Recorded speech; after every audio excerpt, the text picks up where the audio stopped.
Labdien, tauta! Nebija domājis nākt šodien, bet man pamudināja uz to Dana Titava atklāsmes. Retā reize, kad cilvēks domā un izklāsta faktus analogi manējām. Šo te es pārāk nekomentēšu, jo šīs te labas audzināšanas, labas reputācijas principu Latvijā neviens nav atcēlis.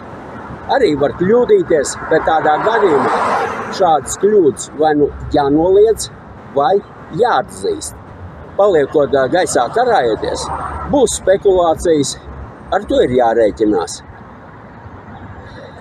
Bez tam, ņemot vērā visu to konjunktūru, nekas nemainīsies, jo Siliņa ir Kariņa cilvēks. Un tagad drusiņi nopietnāk par nedaudz morāles tēmām. Un tas ir kādu laiku atpakaļ.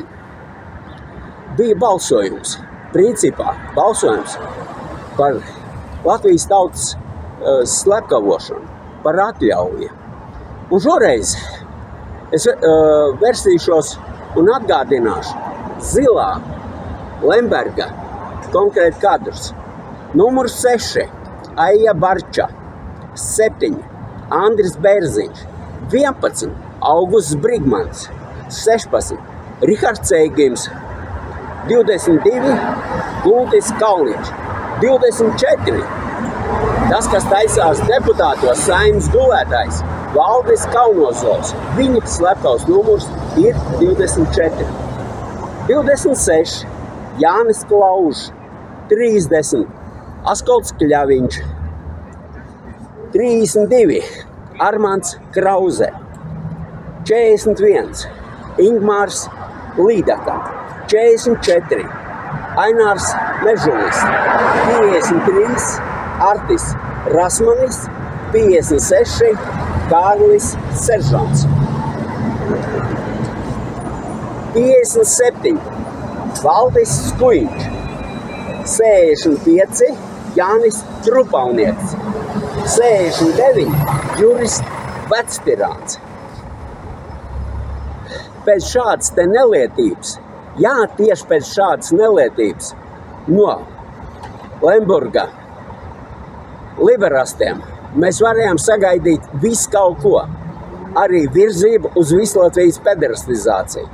Var man pārmest, kā tā, bet kas ir mūsu prezidents?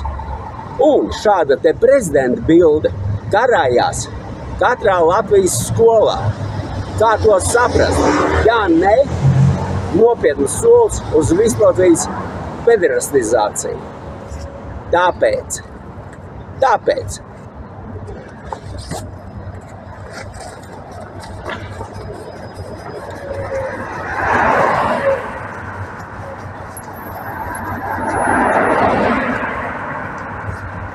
Mana attieksme pret ministru kabinetu, pret Saimu un pret prezidentu